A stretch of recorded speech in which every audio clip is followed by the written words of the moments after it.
be a yellow zone sitting in the middle of the field, so you'll have to take the drag in those scenarios. The route that the X route is running can get right past cover 4, especially if you smart route it. So I'm just going to do that, and then all you really have to do is lob the pass up once he gets past a certain point, and then just switch over and sprint. You can have a really good play against cover 4 quarters. It's also a big play against cover 2, but you have to motion over the tight end and put him on a streak. That's probably just a streak everybody. I would say drag. If it's cover 2, this would be the setup. Streak RBA and drag B. Let's put cover 2 out there. Go ahead, we'll just wait for this X route once again to get outside the cornerback. Bullet passed it away, and the safety's in no position really to make a play. You can get a one-play touchdown out of that. I didn't really get it there, but you can see you get a big play. Next up, we have the branch return. Against zones, putting the A route on a streak and the B route on an out route should give you a concept that works against just about any zone coverage. I'm blocking my running back. We have a good check down in what the tight end's doing, but you can see how that's going to really destroy cover 2.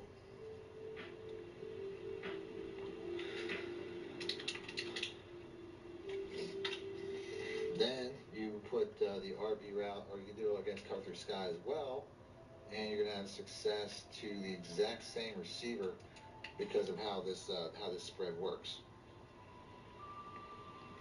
So you should really have success against any zone with that setup. The A route, the B route, and the RB route. Next up, we got the RPO Alert Omaha. This is a good run play. It's a little weird to get a hold of the Y button because that doesn't typically, that's not typically the case, but you get a good inside zone. If it's a cover 3 or a cover 4, the A route is going to have the most success, or at least be the smartest play. And if it's a man coverage, which I'll go ahead and I'll switch over to a man coverage, although cover 2 man not so much, cover 1 man a little more because that line's better. But if it's a man coverage, this X right here will have success. Now that's the thing, I tried to, against man coverage, you'll have more success to the tight end, to the X route. But that's really going to be best against, man cover 1, maybe man 0. Anywhere it's aligned a little bit better. Man cover 3, you can have success also because there's no real flat coverage under here. But, it doesn't look like I'm getting a lot, but this could be a very hard to stop series of plays if it's run correctly. And it can be frustrating. RPOs can give people a lot of frustration. Except out of the bunch wide flex, we have the speed dig out. Against cover 4, I just put the A route on a drag, and the RB route will do a good job of just getting right past the cornerback for whatever reason. We just can't get an accurate throw as he just overthrew him there, but you can see he gets past that cornerback. So let's block the running back. Let's do that again. Hopefully we can get a little bit, like I said, it takes a little while, but it's got to get across the field, but it's still crazy how he just runs right past that cornerback. That shouldn't be the case. It's a 50-yard touchdown bomb, so very big play. Against cover 2, it's pretty much the same thing. As you can see right here, we have that stretched out look here. The safety, or the mid-read linebacker, did a pretty good job of coming across, but he's not going to be able to keep up with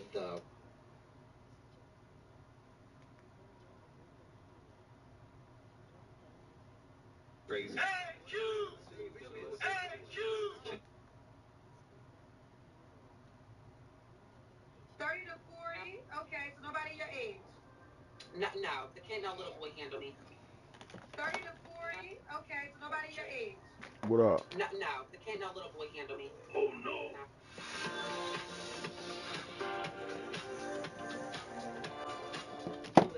What's going on? Intimidated by them for whatever reason. Shit, motherfucking, my flip phone broke on me. How many times do you see white I can't even communicate with motherfuckers. women say that about black men? Yeah, In this case, yeah. we have But a contestant. they said they'll send me another one. It'll be here tomorrow. Let's find out. Hopefully I'm able to transfer all my shit because I can't even access my screen. What's up? What's your name? Davina. Davina, where you calling from? I'm in Illinois right now, but I live in I St. can't Louis. even. You live in St. Louis? Okay, but you live, all right. Are you a nurse? Nah, the screen blacked out. It's black. Named Yeah, Davina. them flip phones is real delicate. When black men say they like don't want to date sisters no more and date white ladies, what they're talking about right here? Because I do see some of y'all chicks that they got braids and stuff. But anyways, let's get into it. A nurse? I'm a CNA. Yeah, I'm rolling up a tester blunt. CNAs don't get paid a lot so cute. It's dried. Not to cut you off, you got all my coworkers like excited because everybody loves you. I'll tell your coworkers I let them back. Hey! No, Now go touch my face before they die. exactly. Why, if you're at work on a dating show, when your employer can obviously see that you're at work on a dating show? Looking for love. Over here. You sure you checked they post and everything? Everybody is fine. Nobody ain't beeping. I don't hear no. Okay, I don't hear no machine beeping. I guess it's going off. None are going off. Okay, none are going off. All right, let's continue. Davina? Yeah. And how old are you? Mm-hmm. I'm 21. No, nigga, I was undefeated in Magic League and got a sim loss. And when's your birthday? She was trying to say you look older than that. Mm-hmm. So now we like Davina. 10-1. February 2nd. Mm-hmm. That's an Aquarius. Against a team that was 5-5, man. No kids. Motherfucker, know he could have gave me the dub. Davina, you're a CNA, Aquarius. You live in St. Louis, right? Mm-hmm. How was your Thanksgiving? He's from these comments be killing me. It's good. I cooked yesterday. I cooked yesterday, but Yesterday. Let me just say this before we get into it. You'd be surprised how many brothers don't want to date sisters that act like this. And then when you go to a non-black woman who acts like this, brothers will forget that that person is, oh, she white, so it's okay. And really what this is somebody who is being a stereotype of somebody from an urban poor center of black America, when most black women, and whenever people try to imitate black people, are, the culture. It's always this part, the hood, the ghetto, everything else. But let's continue. I'm working today. Okay, you want to say hey? She said to all my coworkers to say hey. Oh no! Hi, hey y'all. Can we do like a dual meeting? No, you don't want to do it. Wait, let me finish with you first. Okay, so this is Davina, 21, Aquarius, no kids, St. Louis, CNA. All right, boo. What kind of man you looking for? A hardworking man, a loyal man. A man that's about his bread and about his family overall. I'm not here to play with little kids. I'm 21, but I don't like men in my age range. So to give you an advance, I like men older. I would say about 30 to 40. Oh no! 30 to 40. Okay. Somebody your That's age. my type of little young No, bitch. can't no little boy handle me. No. Oh! Young bitch looking for an old school player. No, can't no little boy handle me. Can't no little boy handle me. That sounds like some sister said that. And let me just say that, like, y'all gotta be careful. Some of these non-black women, they have certain types of friends, and they pick up on the lingo. And y'all still dealing with that same issue no matter what race you go to. Because the mentality is the same. Let's go. Oh, okay. All right. Let's look at deal breakers besides your age range. Some deal breakers. I don't like mooching men. I don't take care of other people's kids. I'm not big if you have kids. I don't really like men with kids because I've had experiences as a stepmom and it wasn't for me. Okay. And I don't have any kids yet, so I look forward to having my own. So, okay. Yeah. Look forward to having your own. All right. So does the guy gotta look a certain way? Yeah, he has to be decent looking. I prefer more men on the chocolate side, but I don't necessarily disagree. Oh! It's interesting, right? She prefers men on the chocolate side. And so how does she act to prefer men on the chocolate side? All right, quote she. We're going to find something out pretty soon. Let's come and start acting hood and ghetto. You'd be surprised at how many of these. Look at, what's the girl's name? Danielle Bergoni, Cash Me Outside. What do you call her? That chick? Forgot what her name is called. But that chick acts just like this. And black men are all over her. But then black men will come out and talk about black women acting ghetto all day. This is what they think. If they want to get with some of you brothers out there, this is how they need to act. Discriminate. My problem just been with men is that as a white woman, I don't attract white men for some reason. I don't know if I wonder why. Exactly. Exactly. Now we're gonna find out another reason why you don't attract them, but yes. Let's hear more. it's because of the way I talk or the way I was raised. But yes, it's the way you talk. You see that? White men don't put up with that type of and all that type of stuff. I don't know why sisters talking about they divesting. White men not putting up with that stuff. They don't put up with it from sisters. They don't put up with it from people who want to act like certain elements of sisters because they have standards. No, you're not gonna be over here snapping your fingers acting a goddamn fool. You're gonna get out. So that's why white men ain't interested in but we know certain brothers is interested because brothers don't have the highest standards when it comes to women, and they complain about it.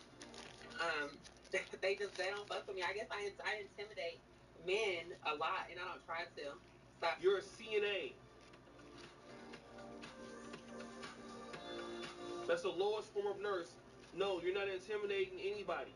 They don't want to deal with you for what we're gonna find out a big reason why they don't want to deal with you. But it ain't got nothing to do with because you intimidate. Why do y'all always say that? What is it about you intimidating? I can see if you were somebody great, like let's say Elon Musk. I'd be intimidated by somebody like like that, or Bob Johnson, or Michael Jordan, or Kobe Bryant. But you, get real. It's so many people out here that feel like somebody's intimidated by them, but you don't have nothing to offer them, but you're broke. What are you talking about? Okay. Listen, this is might be an inappropriate question, and I apologize in advance. Can I get a da sound effect? Well, my show has got to be clear. Correct. Do you know what I'm gonna ask you? I am a trans woman. What? No. No, are you? I had no idea. Okay, that's what I was gonna ask you. Okay, I appreciate you giving me an answer without me having to ask. That was a question. That was curiosity. So when was you gonna tell me? I mean, it's not a secret, but she wasn't. All right. That person wasn't. But if you asked, I was gonna tell you. If you didn't ask, I wasn't gonna put it on there. Just because I don't wear it on my T-shirt, you know what I'm saying? But I'm not ashamed, so I'm very open about my. You don't wear it on your T-shirt, so how is it that she was able to ask you, Kendra G? Like, if how would Kendra G know if you don't wear it on your T-shirt? You thought like people didn't know while just looking at you that you myself, but it's not there for me to just throw out there. You know what I mean? Because people look at you very differently in this day and time. So. But don't you think it's fair enough for a guy to know that in advance? We're talking for you. We're not talking to guys. God, please, no. Look at this entitlement. Check this out. So no, we're talking about me is the guy. I'm interviewing you for a dating show. So you're not interviewing. We're not talking private. We're putting you out here for men to reach out to you. So in that case, do you think it's fair that they have the right to know? Oh, of course. So if I feel like I'm going to be intimate with somebody, that's when I would disclose that. So if I'm just conversating with a guy, let's just say you on this occasion, yes, they should know. But just in general, no, they should not know, because if I'm not trying to sleep with them or pursue some type of intimate relationship with them, it's just not their business, So. What? That could be. I think that's where the challenge comes from, because some men, I'm very open. I love the LGBTQ community, so I have no problems at all, right? But I do know men who, if they're talking to a trans woman and didn't know, they would feel away, even if there was no intimacy involved. So I mean, for each their own. I think that comes with their own insecurities, but like you said, that could be true. No, that could be true. I'm not gonna. Wait a minute. Let's go back to the part where she said that white men won't give. I'm not trying to sleep with them or pursue some type of intimate relationship with them. Let's match that up. Let's connect ideas together. This individual prefers talk with black men. White men won't deal with her. So she's only dealing with black men. This person's only dealing with black men. But here's the kicker. I don't need to tell you what I got going on because you're insecure about it. Think about it. Like, it's your fault. You're insecure. And if I'm not going to mess with you, then that's when I'm going to tell you. But in other words, let's put two together. You're black. I don't respect you enough to tell you anything. Because my own people, I definitely ain't going to try this over there with them. But over here with y'all be glad. And if you find out you still black anyway, it doesn't matter. That's why a lot of other groups, when they come over to us, they bring some people, not all. But this situation is an example of somebody bringing their work. They will never try this over there with their people, but they bring it over to us. Because black men will accept it. That's what this individual thinks. If you find out, you're insecure. If you don't, well, I don't have to tell you. Straight up. Gonna deny that. That could be true. But nevertheless, okay, so for people in the comments that were wondering, she definitely did reveal that. I have one more question about that. You don't have to answer if you don't want to. But when did you make the transition? I transitioned at Rolling up one more. Oh wow. Okay. Okay. I'm rolling up one more. I'll be Okay, ready. gotcha. All right. All right, so now we got that clear. Let's continue. All right, so you said men are intimidated by you. Yeah, I'm naturally intimidated, guys. I don't try to, but I get that a lot. And so, I come from a different type of cloth. You know, I'm very cut different. So, Yes, you are. I would agree. You definitely cut different. I'm just saying. I don't know if it's the gangsta in me. What? You know, I do come from the trenches. You know, I'm a very upscale girl from the trenches. So, You're a CNA, and you're a gangster, as you said, gangster girl. What is upscale about that? Where do y'all live at? And it's not just this individual who feels like it. This is a lot of individuals, especially, in our community. Y'all think like y'all got more than what y'all offering somebody. Where is this? I live a certain type of way, but when I open my mouth, it's just like, I don't know if it be turning them off or like it just takes them off guard or what, because I'm a white woman. And as I keep seeing in these comments, they keep, so I guess my voice intimidates people or just my demeanor because I'm very stern on like my morals. I'm very stern on Morals? Morals? You just said that you ain't gonna tell nobody you're trans. But morals? And they're insecure? Look, y'all gotta be careful out there. Alright? Y'all know what you might be dealing with. Shout out to Auntie Kendra G for the video. Check her out. Subscribe over there. Hit the bell. Tell her O'Shea sent you. But yeah, this is ridiculous. This situation right here. And black men gotta really be awake. We out.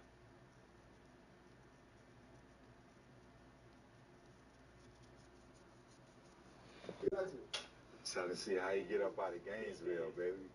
Huh? How you get Boy, up I out of still Gainesville. remember y'all coming out of high school games, boy. Yeah. Damn. I let you know we were turned up. During the high school? When they were coming out, Where your school? Where your school was? The high school? 7 minutes from UL. Oh, so it was up that way? Yeah. I told him I want to get to the trade at some point. I told her what you told me when you found out what your destination was going to be. Yeah, it was over. It was over when they let me know. There was only one place I would go, though, and that was here. That was the only team that had no first round pick. The year I got here, CP got here. Me, CP came. It was a Sean 04. When they drafted Sean. Yeah. Sean Springs, Big Grill, Brunel. That was a crazy all season. You know? That mean one Yo. Gator, one Hurricane, that don't really move me like talking about those. Yeah. They times it meant something. Huh? They times Yeah, when they did it. Now, both of them are garbage. Hold up. Look at this. Niggas in the car, feeling this. I thought they had to witness it.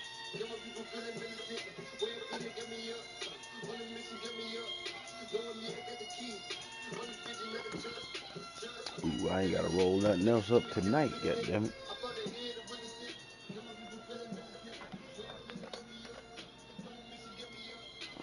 I mean, shoot, man. Welcome to the Jack! CP. Obviously, Freddie T needs no introduction. Chan, in case you don't know, Marcy. Clinton Portis. I mean, bro, I was checking out the stats, man. Almost 10,000 yards rushing, 75 rushing touchdowns, 5 catching the ball, 80 total, 2,500 yards receiving. I mean, truly, just one of the best backs of your era. A member of the 2001 University of Miami national champion, the second best collegiate football team ever put together, right behind the 2019 Louisiana State University Fighting Tigers. Me and CP had a whole conversation about this. But thank you guys for joining us again. Thank you for subscribing. Man. DraftKings, also Happy Dad. Thank you for Fuck your my sponsorship. lighter up. Remember, man, subscribe, like, comment. We appreciate all the support. We're nearing our 1-year anniversary. We got something special for y'all, but today is going to truly be an extremely special episode, not only for you guys, but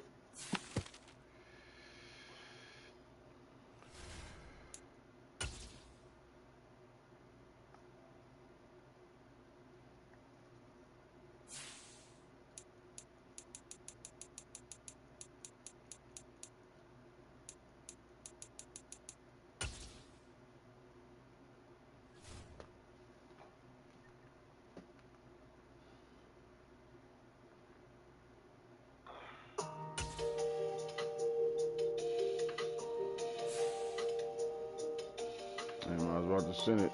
I just lost my connection.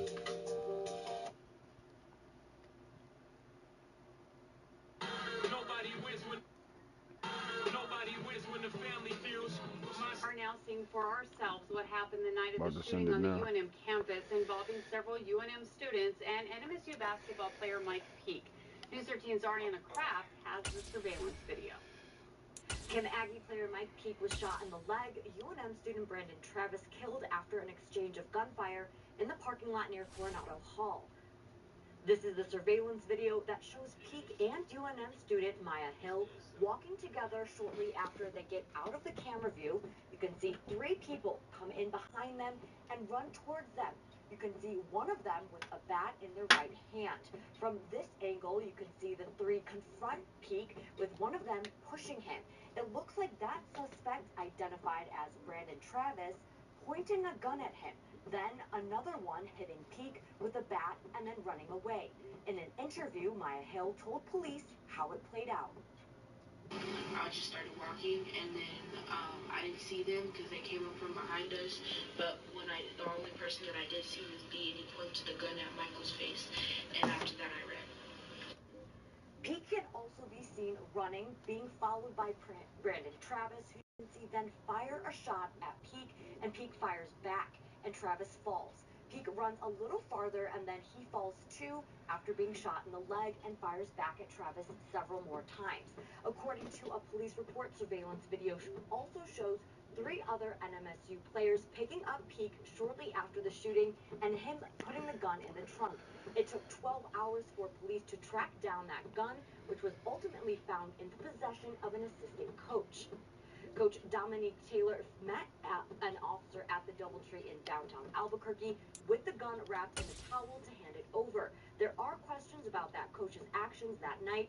NMSU is bringing in a third-party investigator to review the events surrounding the shooting and how the university handled it. Back to you. Okay, thanks, Ariana. Now, both Maya Hill and Jonathan Smith were arrested for their alleged role in the incident. The third male was identified only as Eli.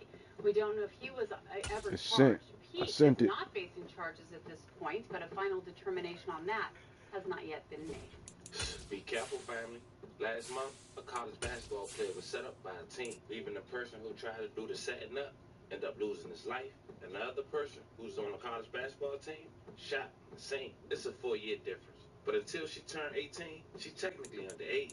And then she lined them up, causing a whole bad scenario. So before we get into this one, remember, family, I don't give you no angle. I just give you the story. So with that being said, make sure you like, comment, and subscribe, and we're going to jump right to it.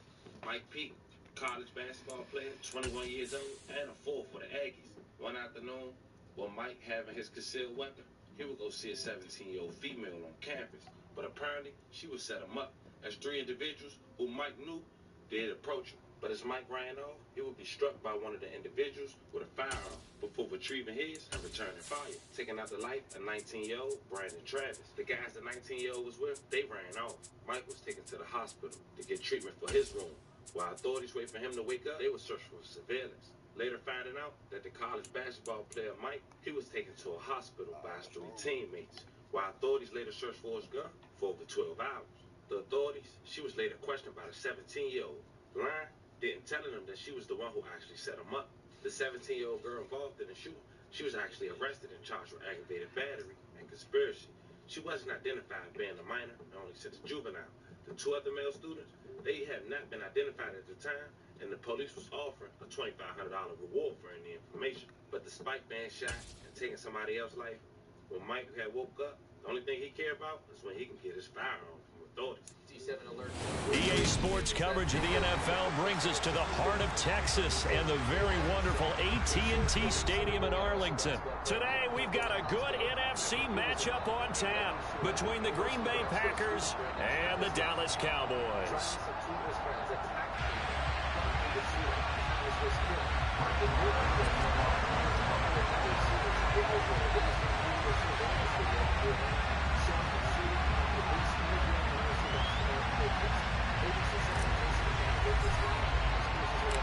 Brett Maher has this one teed up, and we are underway here at AT&T Stadium. From the 6. And he won't get this to the 20-yard line as he's down at the 19.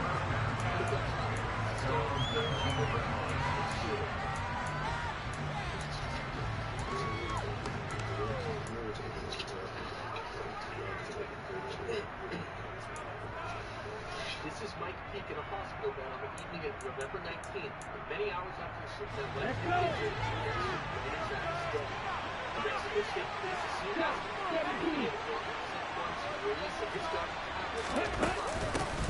now the man from UTEP, this is Aaron Jones, and they're going to stop him right at the line of scrimmage. Just no cutback lane to be found whatsoever.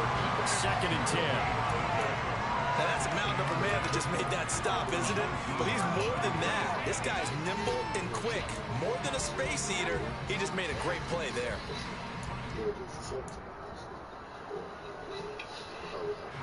So after the run for no gain, here's 2nd and 10.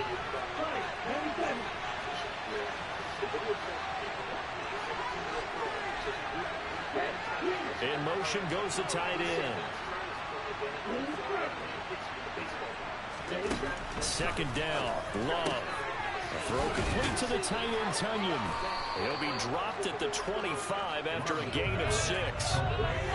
Let's not quibble about the gain there on 2nd down. That was a positive play because that was a take-what-you-can-get situation. Got out to the tight end. Now it gives him much better opportunity to convert on 3rd down. For Wednesday night's game against Santa Clara. Assistant coach Dominic Taylor is later questioned by police. He claims he had no idea who could fit. And they'll look to avoid an early 3 and out here on 3rd and 4.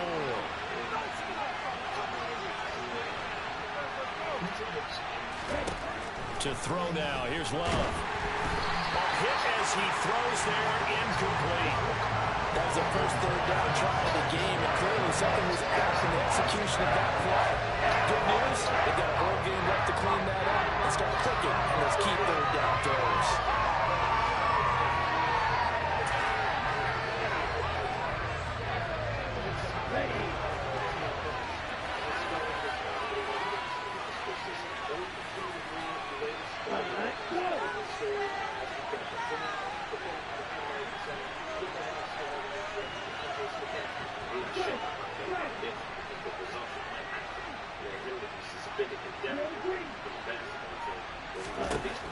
Love to throw for it on 4th. A hit as he throws, and this is going to be incomplete. A surprising move here on the opening drive of the game. And this defense delivers a turnover on downs on the very first drive of the afternoon. To delve into what led up to that shooting and how the university handled it.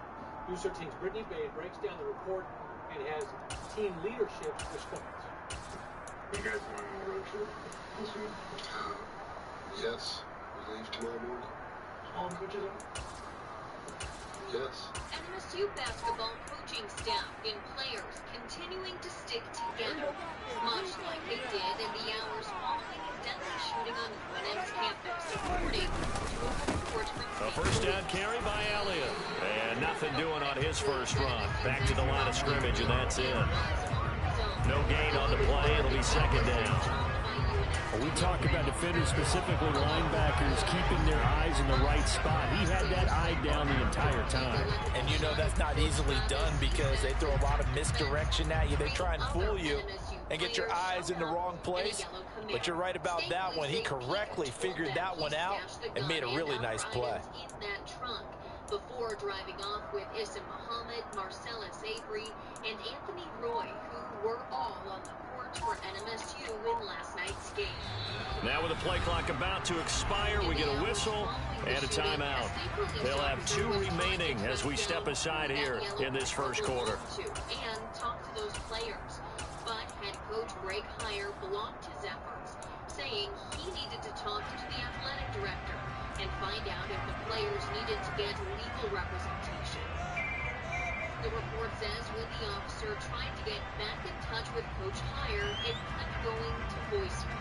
Around noon, nearly 12 hours after the shooting. Officially nothing on that last run. They'll try again, 2nd and 10. Again, it's Elliott. They get 6. That'll leave them with 3rd and 4. A quick burst there, and he nicely bit off a pretty decent game. But before the lead officer could get there, he learns assistant coach Dominique Taylor has the Well, they were handed great starting field position on this drive, but now they face a 3rd and 4. Prescott now. His throw caught at about the 5. And the Cowboys are going to have 1st and goal as they try to finish off this drive with 6 points. That's a sharp throw right there on 3rd down. They're looking to get the first points of the game, and they certainly don't have to be on a field goal. So that's a nice job to get the hook up and set up a 1st and goal. Here we go now on 1st and goal.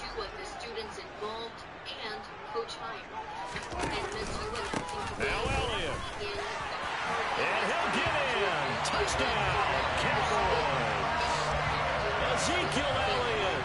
A 5-yard touchdown run. And the Cowboys get the upper hand as they're on the board first here this afternoon. Me too, nigga. I just nodded off. Extra point. I nodded off like 3 times. Oh, I gotta watch and give me something.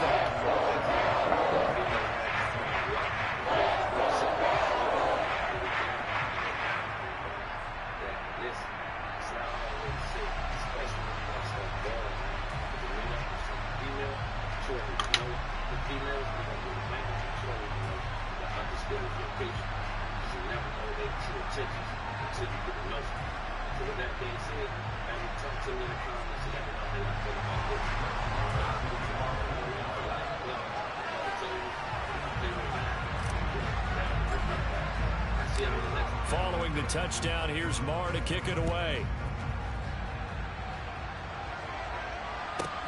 Takes it at the 7. And he'll get it up across the 20 to the 21-yard line.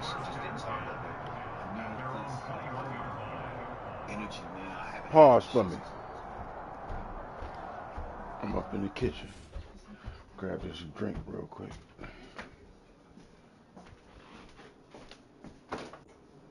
I just got sleepy as fuck out of nowhere. It's this goddamn weed.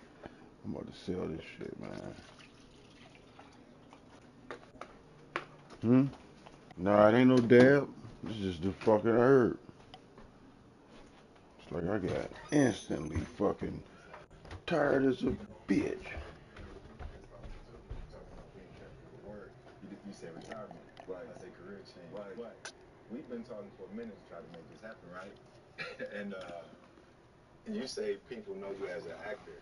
I think everybody in the world, if they Googled you, your Wikipedia said American actor. Right. Football is almost non-existent. But for the people who don't actually know you, He was a hell of a player, played 12 years. But more importantly, you were just recently nominated for Pro Football Hall of Fame. Big shout out. All right, I'm ready, brother. You retired in the top 25, 10,000-yard club.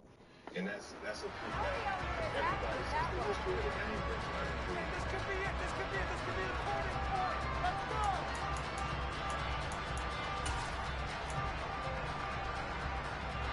The Packer offense ready to get their next drive underway. As this offense gets ready here for this drive, Charles, you still wonder about that prior drive. Went for it on 4th down in their own territory, didn't get it, and then that led to a touchdown on the other side. And I don't mind the aggressiveness. In fact, I'm usually a huge fan of it. But I just want teams to always weigh risk and reward. To me, too early in this game because the reward just wasn't big enough to go for it there in case they failed. Now the pressure back on their offense to pick themselves up and negate the touchdown that was just given up.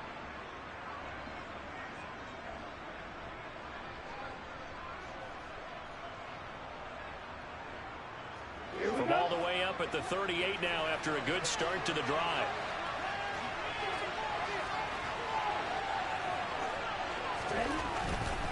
Now a first down carry by Jones. And he's going to be stopped up quickly here. Just a yard up to the 39. Well, sometimes it's hard to take your eyes off this guy at the linebacker position. He can really cover some ground, and he did there to make that play. Here's 2nd and 9, just a yard on that last run.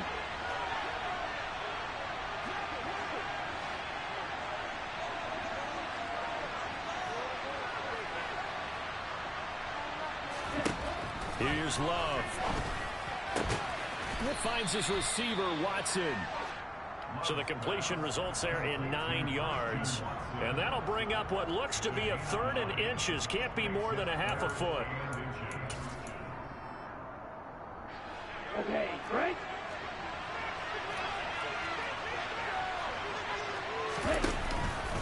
They'll try and run for it with Jones. Ah. And he will have the first down as he's brought down up near midfield. I always appreciate runners who understand situations. That was just 3rd and inches. No reason to dance around in the backfield and try and break off a bigger play. Just go pick up the first down, and that's exactly what he did. 2 first downs have him up near midfield now on 1st and 10.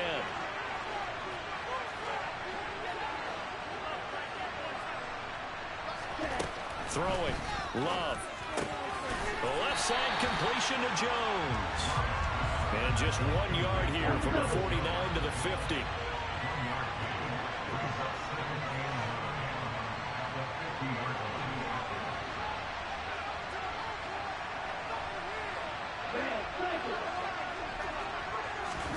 From the midfield stripe, they'll look to throw.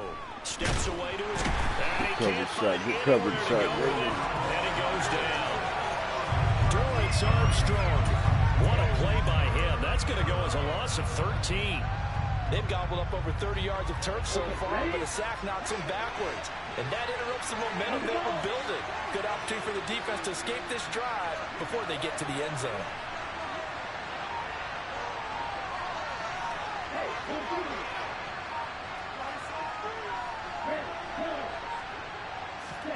Now on 3rd and long, they'll look to throw. Over the middle here, it's hauled in by Watson. And to the 49-yard line, but no further, and obviously he is well short of the first. After 7-0 on EA Sports.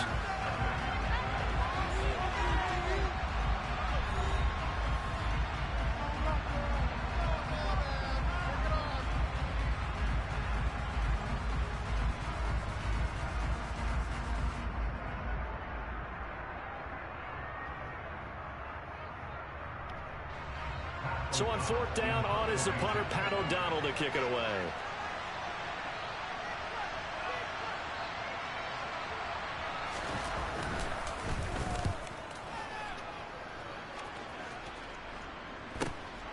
And he'll go ahead and field this at the 5.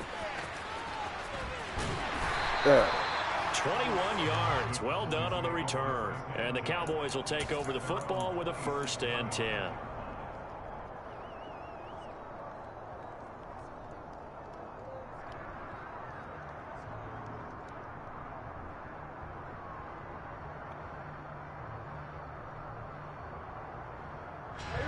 The Dallas offense here set to begin the drive. They've got the 7-0 lead. Now they've got the football back after their defense got the stop, CD. And you get the feeling if they could score here, they really have all the momentum on their side. And you just wonder right now, is the quarterback and the play caller totally in sync? Are they of one mind that, hey, what worked last time? Let's keep doing it until they stop us. Or do they go to a different section in the playbook, show them something different?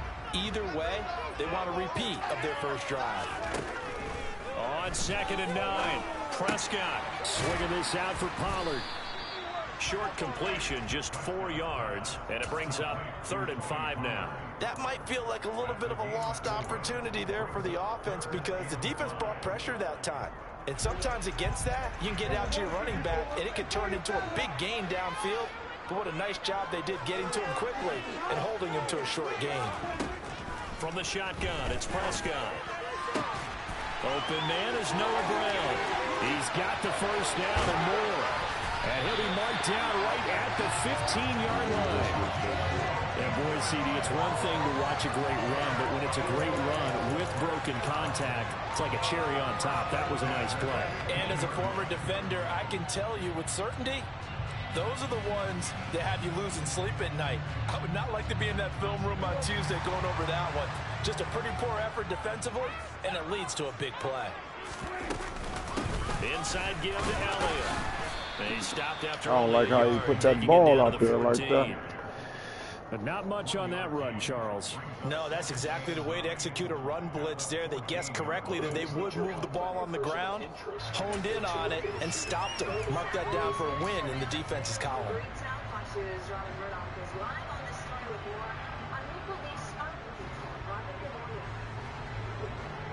The run only got a yard. Here's 2nd and 9.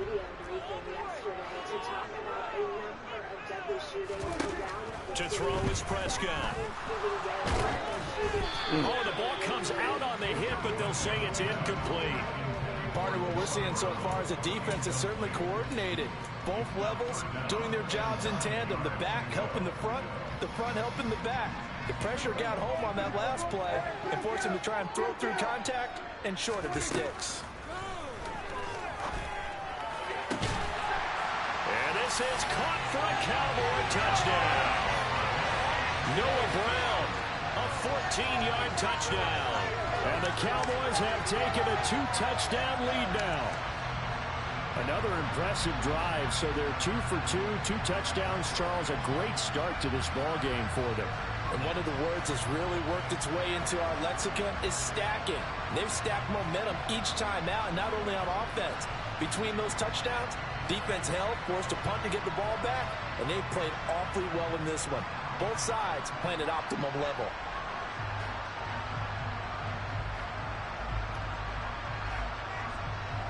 Marr now to add the extra point.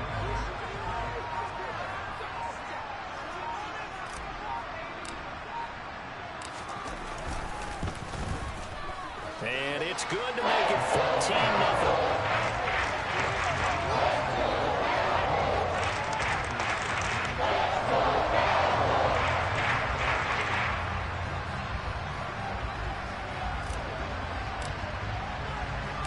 Following the touchdown, here's Marr to kick it away. Fields this way up at the 17. And he'll go down as this drive will start at the 25-yard line.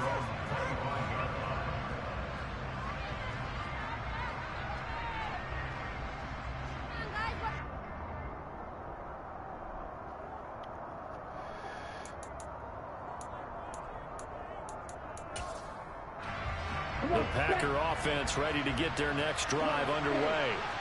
And they're in a bind early here, down 14-0. Are you worried at this stage or still too early? You're worried. You're just trying not to transmit it to the rest of your team. You want to make sure that they stay positive. But at the same time, you're wondering, how are we going to move the football? What do we have on this play sheet that can work? Get back to basics is usually your answer. And make sure you find the guy who can move the ball fastest for you if you just get it in his hands. Yeah, still second quarter. You get points on the board here. I think you're feeling okay. The Love's throw finds its target, Dobbs. Timing is so important on a route like this because he's going to line up out right and then cut straight across the field. I think the ball might have come out a count or two too late because by the time he was able to secure it, not much of a chance to turn it upfield.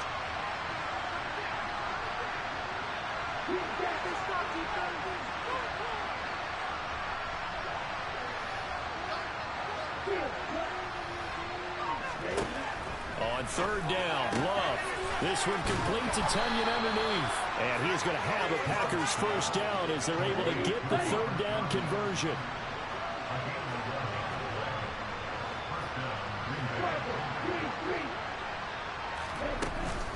Off the option, it's Jones.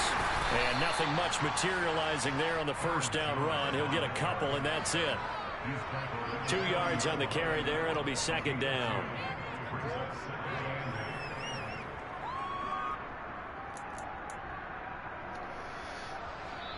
Two minutes to play, first half. It's 14-0.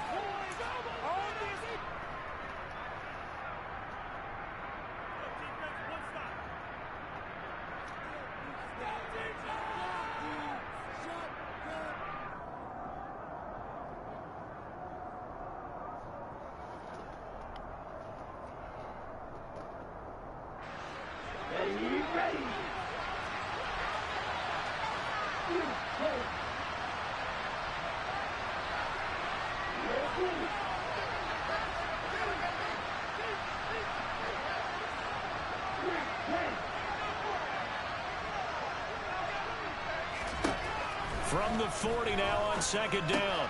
Love, throw right side. This is into the hands of the tight end, Tunyon. Now third down is looming. A pickup of 2 on first down and just 1 yard there. I know sometimes we can get fooled when we watch him make catches, as we just saw him do there, because he really looks like a wide receiver the way he goes about his business. Yeah, 230, 240 range. Yeah, not super huge. Maybe not counted on to be that inline point-of-attack blocker that we used to have in the good old days. But you can flex him out. You can run wide receiver routes with him. You can make him a primary target, and that's how he'll shred a defense. Love. And the Cowboys pressure gets there this time for the sack. That's Anthony Brown coming in for this linebacker spot to bring him to the ground. Don't do it, 2 bro. touchdowns. How about that drive kill of a sack there to add to their good play? This offense coming in with no points now when some kind of score was desperately needed.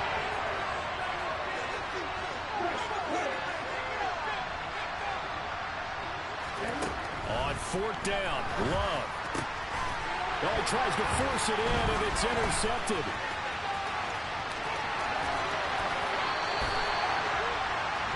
An unfortunate sequence there, trying to get points before intermission, but now the interception, and their opponents have a chance to possibly pad their lead. Yeah, they had an opportunity there, and they weren't able to capitalize on it, and that's something that could come back and haunt them later. They're begging their defense now to keep them from scoring before the half ends. And this is caught. It's Brown.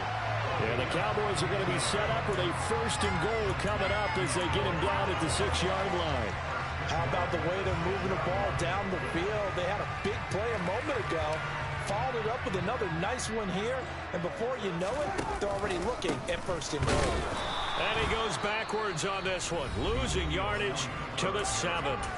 The Cowboys going to use their second timeout now, as they'll stop it with 17 seconds to go in this first half of action.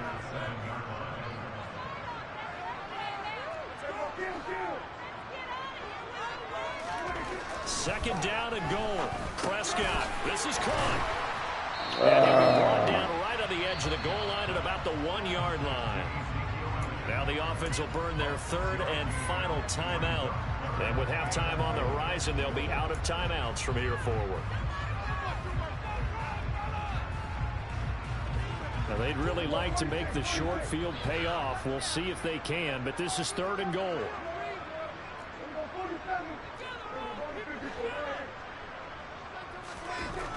Here's Prescott. To the end zone, but knocked away and incomplete. So they opted to pass for it on 3rd and goal. Let's see what they do on 4th and goal. Well, I think they threw it with the idea that if they didn't get it, they would go for it on 4th and goal. So they've got another play in their pocket. They're going to have to call it right now. No field goal here.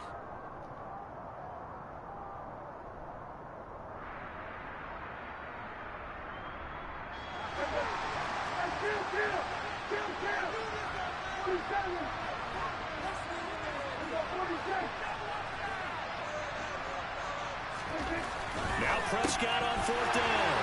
Touchdown, Cowboys. 2 first-half touchdown passes now for Dak Prescott. And the Cowboys will extend their lead here just before halftime. Marr on for the extra point.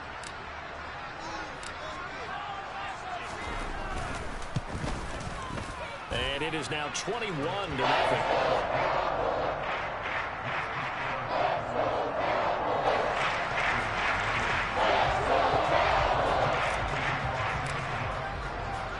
So 6 seconds, all that remains of this first half as the kick is away. And a short kick taken at about the 16. And he brings us out past the 20 to the 24.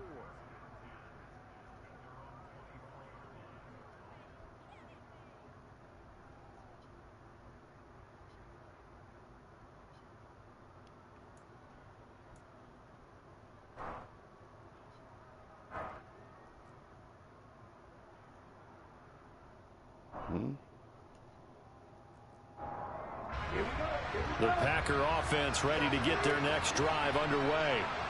And they'll have time for one play. That's it. 3 seconds to go before intermission. And they'll indeed start on the ground to run that clock. And he's taken down but able to slip across the 35. And that'll do it for the end of the second quarter. This is the NFL and it's on EA Sports.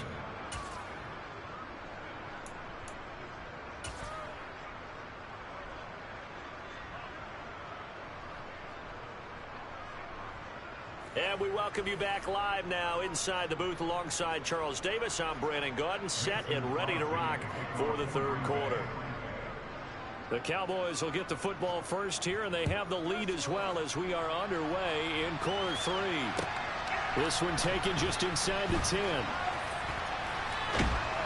And no alley to be found. The coverage was solid, and he's dropped at the 18.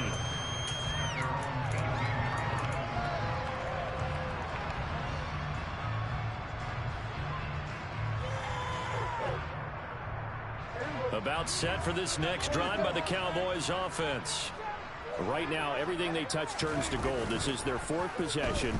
Touchdowns on their first 3 possessions. I mean, this defense, they can't seem to stop them. It's like they're on skates.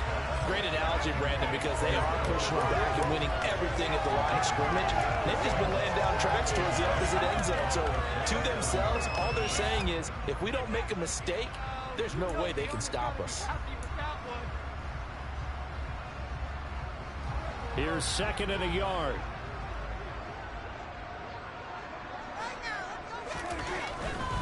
Elliott running right. And he stopped after a gain of 1. Not enough. Still a yard to go on 3rd down. In the first half, he was held in check on the ground, but despite that lack of production, they still have the lead. And they've got to feel fortunate about that. If they could actually get production from their lead horse, that would help open up this offense and widen this margin, too. They'll try and run for it with Elliott. And this has been a familiar sight all afternoon as they stop him behind the line. They lost 2, and it brings up 4. That's a really alert defense there because they saw the heavy look come in from the offense, countered it with extra linebackers who brought a little bit of speed and heft, and able to really make a big-time play for their defense. 4th down, Prescott. He's going to have his running back. It's complete. And he is going to have the Cowboys first down as they manage to convert, and that'll keep the drive alive. I don't know if I agree with that. I guess guess they don't care if I agree with that. But, boy, you have to be surprised by that, right? I definitely was surprised that they decided to go for it in this situation. But they must have either felt like they either had a great play call on or they're trying to show extreme confidence. Looking for more there on first down, but this throw downfield incomplete. When you look at the scoreboard, you'd think they'd be pretty comfortable right now with this lead, but these guys are absolutely not going to let up. They want to increase their lead, and they want to do it with a big play. Unable to connect in that attempt. On second down, Elliott. And he is going to be stopped cold behind the line of scrimmage. It'll go as a loss of a yard, so now they deal with 3rd and 11. And plays like that are exactly what this defense needs here early in the second half to give it a little spark. I think their halftime adjustment, what they talked about, maybe it's just a little inspirational speech. Who knows? But looks like they're ready to go. On 3rd down, it's Prescott. Waited too long. And down he goes. It's Preston Smith. He gets the sack there. Did you contact Magic to see if you can get that Green Bay? The way this offense has moved the ball, he hasn't been needed till here in the 3rd.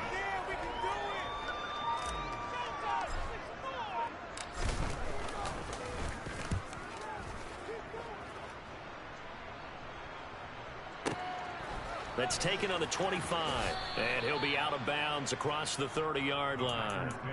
That'll be put in the books as a 53-yard punt, and it'll be Packer football here. 1st down and 10.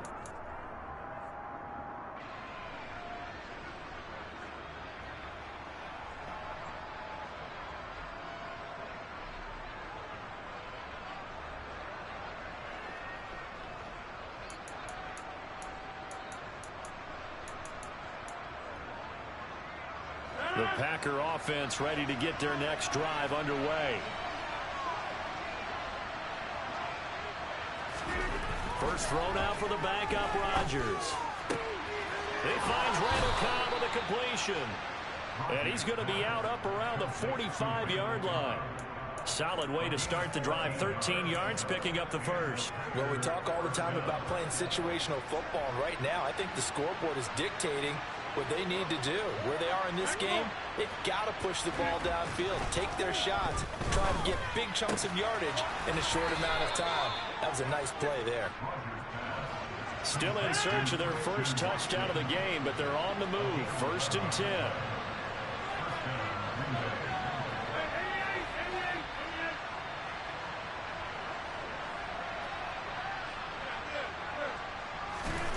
To throw, it's Rodgers. And complete once again to Watson. And he'll be hauled down at about the 30-yard line. Well, so far, little to no resistance by the defense on this drive alone. 3 passes, 3 completions, 3 first downs. They're taking it to them, and it's paying off.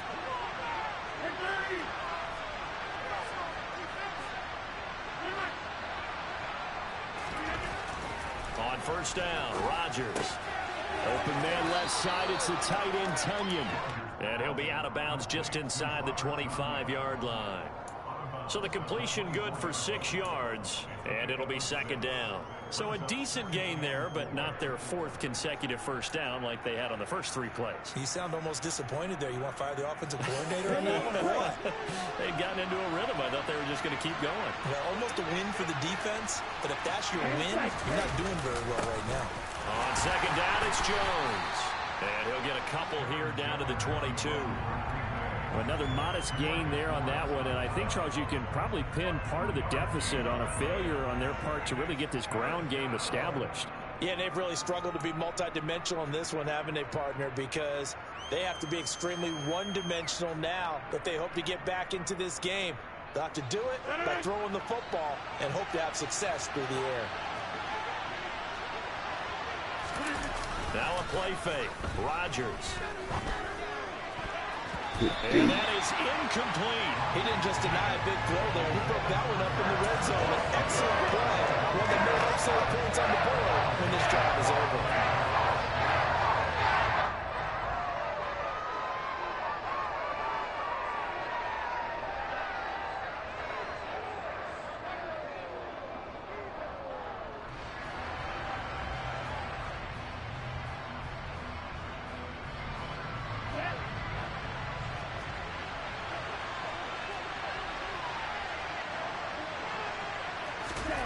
Love to throw for it on fourth. That's to his running back, complete. And he is going to have a Packers first down as they manage to convert. And that'll keep the drive alive. They've been burned twice already on fourth down, but the third time's the charm as they keep the drive moving.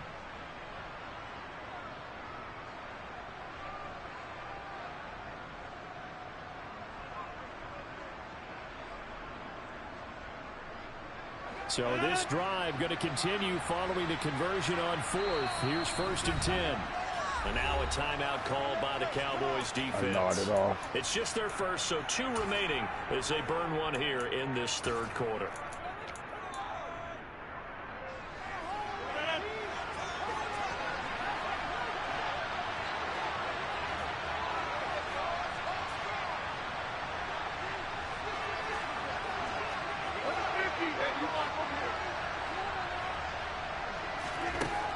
Now Rodgers. He'll find Jones again, complete. And he'll be out of bounds, taking it just shy of the 10 at the 11 or the 12. So the completion good for 7 there, and it's 2nd down. Not only did we just see back-to-back nice gains, but we're also seeing the confidence rise, not just for the guy who caught it, but the guy throwing it as well. And these back-to-back catches here out of the backfield, that can set something up downfield in a later sequence, right? A lot of the time, it starts to draw the defense closer to the line of scrimmage. So to your point, show this swing pass, show this check down. Maybe later on, you heave one deep and you catch him close to the spot. So they'll get a little extra time to come up with his 3rd down play as we played 3 quarters. You're watching the NFL on EA Sports.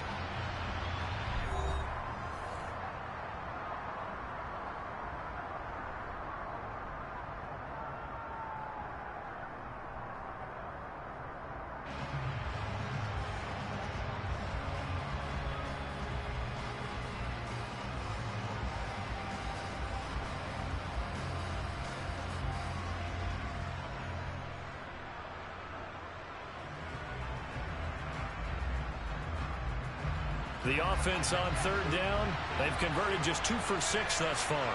Here it's 3rd and 3.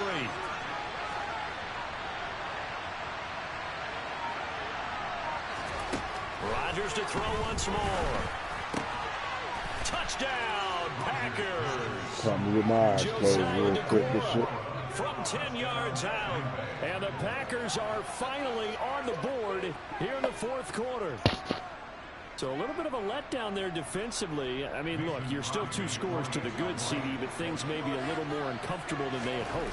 Yeah, if you kept them out of the end zone there, this game's over. You've locked the door on them. Instead, it's still open a little bit, and they've got a puncher's chance.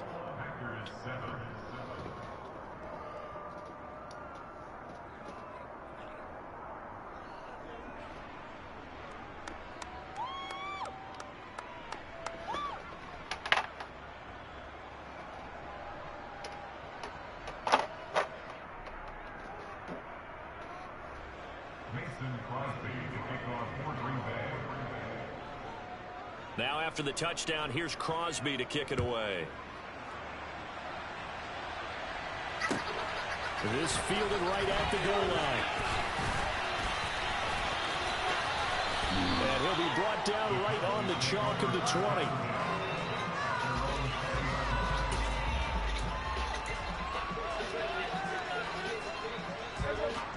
The Dallas offense here set to begin the drive. Now all of a sudden we've got an interesting game here. You just saw them go down and score a touchdown. And what was a comfortable lead at halftime, it's down to a 2-score game. And so the obvious thought is they've got to ramp things back up again. Got to get the offense into high gear. But we've seen this before. When you've kind of been in shutdown mode for a while thinking that you're okay, it's hard to mash the gas again and have everything work perfectly. They've got to fashion together a good drive right here and now. Because defensively, got to be feeling confident. They haven't allowed a point this half.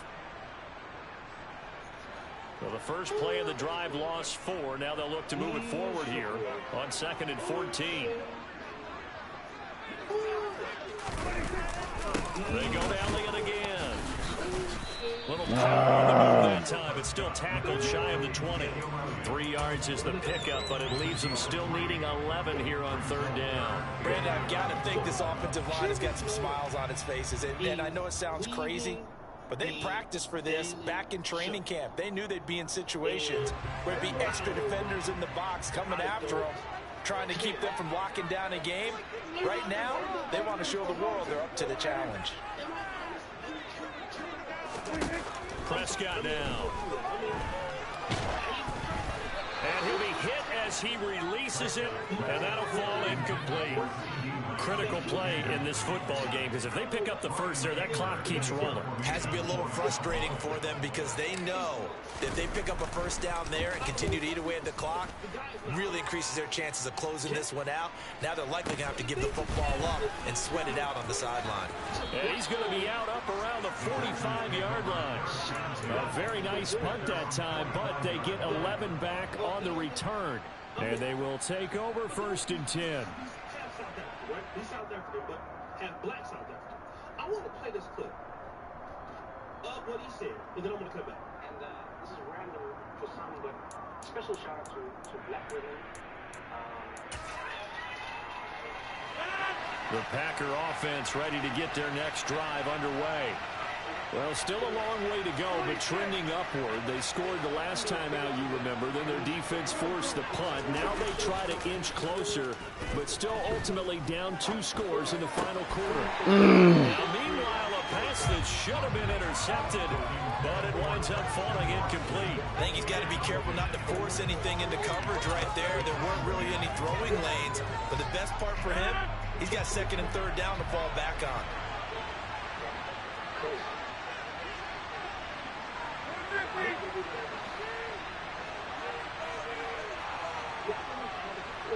They'll send a receiver here in motion right.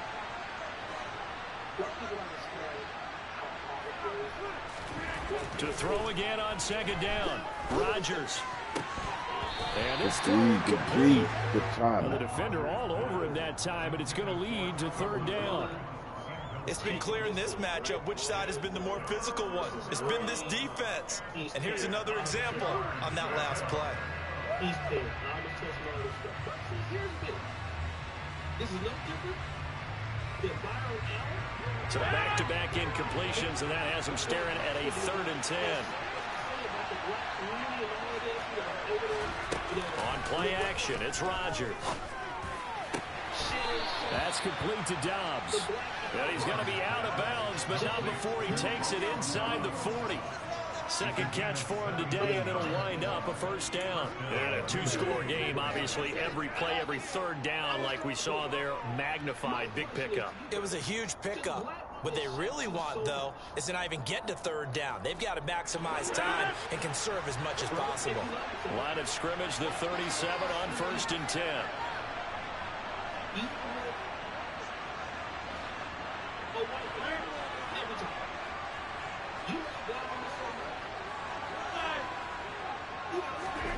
To throw is Rodgers. This one swung out here to Jones. And he got blown up. Losing yardage on the play back at the 44. Again, they'll throw with Rodgers. And he fires one that's intercepted. And the Cowboys are going to have the football here at their own 35-yard line. And that pretty much has been the storyline, Charles. This defense, they seem to be one step ahead from the start of the game until now. And you identified it perfectly. We can see the frustration that's settling in now. And it's probably been there for a long time, but now it's evident because you can see it in their faces, you can see it in their body language, maybe even a little bit in that play call that ended up maybe close. Damn! 5 yards on the carry. Good pickup on 1st down. Got to figure now, after getting that turnover, they're just going to be happy to keep the ball on the ground, right? This is where covering the football, taking care of the ball, all the ball security terms that have ever been used, they come into play for the guys on offense right now. Just take care of it, and they've got a good chance of ending up winning this game.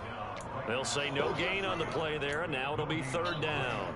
This defense starting to buckle down when they need to, and right now they're winning this fourth quarter, losing the game, but they're winning in the fourth quarter. And what a fine line it is about what they're trying to get done, because they're down, so they obviously need the football, need a score, but they can't be so aggressive as to give up their edge, their gaps, and have the offense hit them with a big play. And let's see, the Packers defensively 6 DBs, so a dime look on third. Could play coverage or bring pressure. From the shotgun, it's Prescott. And intercepted, maybe the turning point they need. Adrian Amos with a pick. And into the end zone, it's a pick six and a Packer touchdown. I'm gonna let you get the ball, bro. Well, don't change that channel just yet. This one may have gotten a bit more interesting. Put down the remote, put down the clicker. This one looked like it was over. It looked like they were ready to seal the deal. But in doing so, by pitching it around a little bit, it cost them. We could have a great finish. Extra point try now for Crosby. It's blaze back up on this your becomes ass. a 21-14 ball game Make now. myself.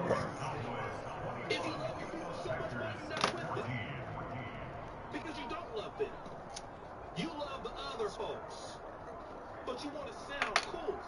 Oh, I love God, but you will never marry you. You will never date one. And see, that's why black people gotta stop. Always.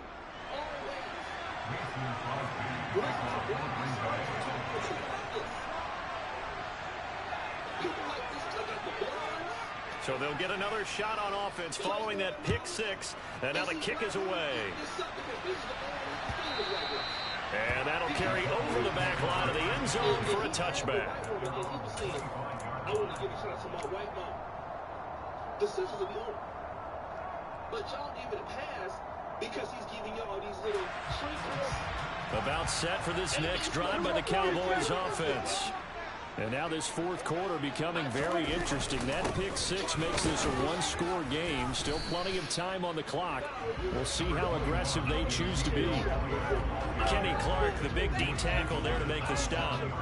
And when do they start thinking about burning these timeouts? They've got all three still defensively. To me, you have to start right now. Here's the time, and that means you've got to stop them on defense, not give up the yardage. Use your timeouts in order to get the ball back and try and score yourself. But now is the time to start using those timeouts. And keep in mind, it'll also stop the clock at the 2-minute warning. Stopping it, going through power outages and stuff like that, working with the black world. I take offense to this because you don't live this life. You're flawed. You're fraudulent. And so many people like the general's flawed. They'll break the huddle, come up on 2nd and 8 at the 27-yard line. Play action now. Prescott rolling to his left. Man open, that's complete to Dalton Schultz. And he'll be taken down, but not before they work it across midfield. That'll wind up a gain of 27 on the catch and run. This is something you got to be wary of defensively. I mean, just because they're in the mode of trying to burn some clock doesn't mean they won't pass it. They got good yardage out of that one. Yeah, and really, when you're looking at it, now they've got a fresh set of downs. Look for 2nd down. If they want to take another shot and try and loosen things up, that'd be the time to do it.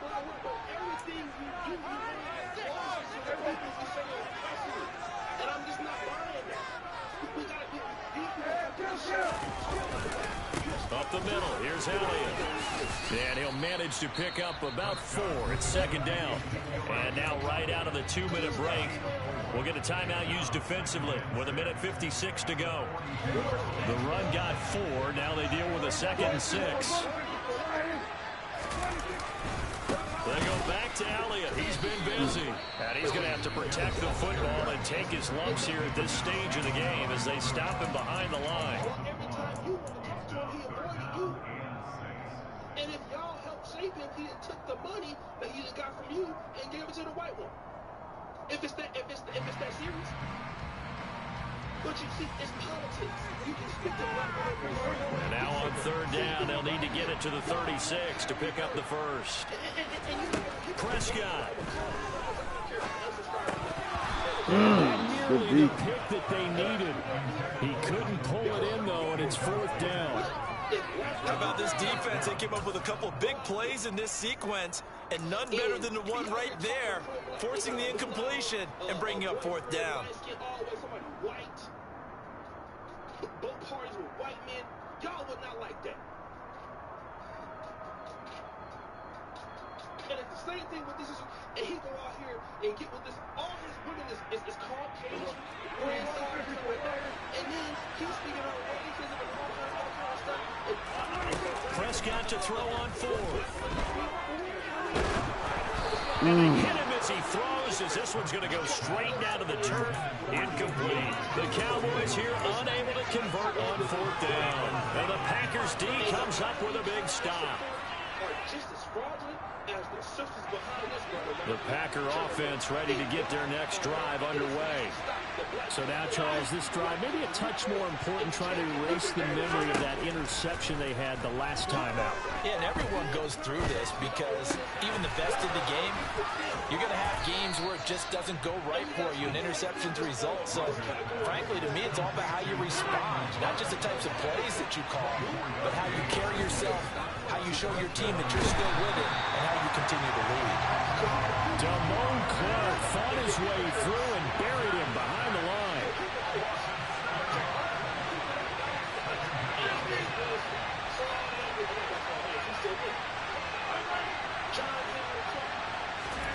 To throw is Rodgers, and he can't get a throw away. He's taken down.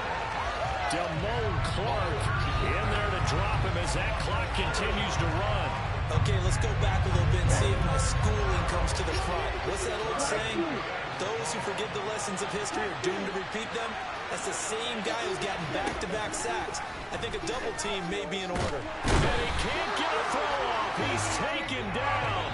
What a huge play at this point in the game.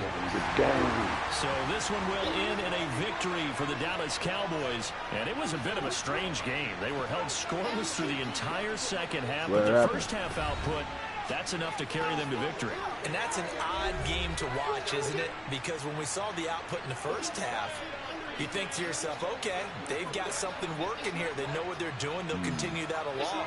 But instead, it's goose eggs in the second half. Fortunately, enough of a cushion and enough defense to carry them home. You probably had already called that auto. Oh, no, this ain't the franchise. You can call it as many times as you want. Yeah, I don't know what the fuck happened.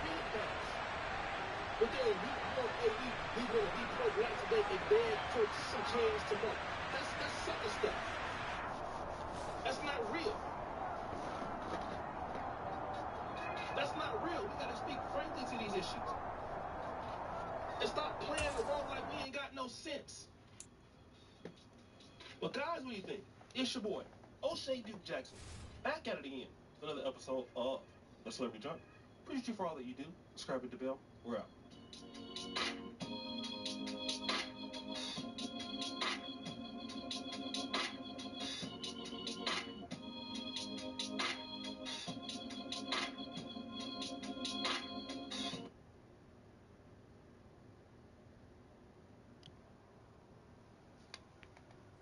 Republicans have been really upset that Brittany Griner was exchanged for Victor Bout. Most notably because many Americans say Brittany Griner is anti-American. She always makes posts down-talking America, being anti-American, and yet when she's in trouble, she's begging the same people that she always talks about. A little bit on that to come later in the show. But even Donald Trump decided to make a statement about this. Now, let's hear what he has to say. Take music! What kind of deal is it to swap Brittany Griner, a basketball player who openly hates our country, for the man known as the Merchant of Death, who was one of the biggest arms dealers anywhere in the world, and responsible for tens of thousands of deaths and horrific injuries? Why wasn't former Marine Paul Whelan included in this totally one-sided transaction? He would have been let out for the asking. What a stupid and unpatriotic embarrassment for the United States. That's very interesting, former President Trump. But more to come on that. We'll come back to that. Candace Owens, also on the Candace Owens podcast, released similar sentiments, and I talked about that. But I want you to hear what she has to say. First, and then we'll come back. Moving on, you guys, to a happier story, and by happier I mean sadder. That's what I meant by happier. Justice. But it's funny. At least it's funny in a sad way. But I'm sure you guys have been following the Brittany Griner story. She's a WNBA player, and she got caught with cannabis cartridges going into Russia. That's a big no-no. It's Russia. And she was sentenced to prison there, and obviously this caused an uproar because how could a WNBA player who just wanted to smoke a little pot be sentenced to a sweatshop in Russia? And by the way, I have been vocal. I thought the punishment was extreme for the crime, right? I'm not one of these people that's like, oh no, lock away every single person that has a cartridge of marijuana on them. I think what she did was stupid, and she's anti-American, and she's constantly commenting on America. But at the same time, I think that this sentence was also extreme, so I'm in the middle of this. She's now been released in a prisoner swap, which is just the most ridiculous I've ever heard. They swapped Brittany Griner for a merchant of death arms dealer. Victor Bout, a Russian merchant of death, that's what he's called, arms dealer. So I'm just trying to picture Putin getting this phone call because it's just so ridiculous. Ring, ring, ring. Mr. Putin, America is on the line, and they are very sad that you're keeping Brittany. I do not care. I do not care. We're keeping her. This is ridiculous. She's smoking pot. This is a very bad Russian accent, but let's go with this, right? Okay, America's on the phone again, and they're very, very sad. They say they're super sad that you have her. I don't know what is he calling me about the emotions of the Americans. I don't care about the emotions of the Americans. Okay, well, the activists in America say they're super de-duper sad, and they're wanting to know if they gave you your arms dealer, who is referred to as the merchant of death, would you give them back their pot-smoking WNBA player? Is this a prank? No, it's just Western philosophy. It's just America. So they want to feel good. So now, we've heard that. Now also, I played this clip before, but I do also want to play this particular TikToker who also said something very similar about what's going on.